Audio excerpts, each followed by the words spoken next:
mga guys, kamusta kayong lahat? So ayan, may ikwento ako sa inyo. So kakatapos ko lang magbalat ng pinya. So yung balat ng pinya ay may silbi.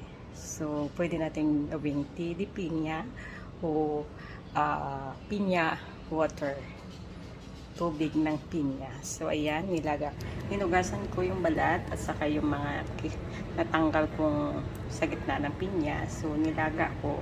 So gawin ko siyang pinya water. Ayan guys, para may silbi. Masarap siya guys.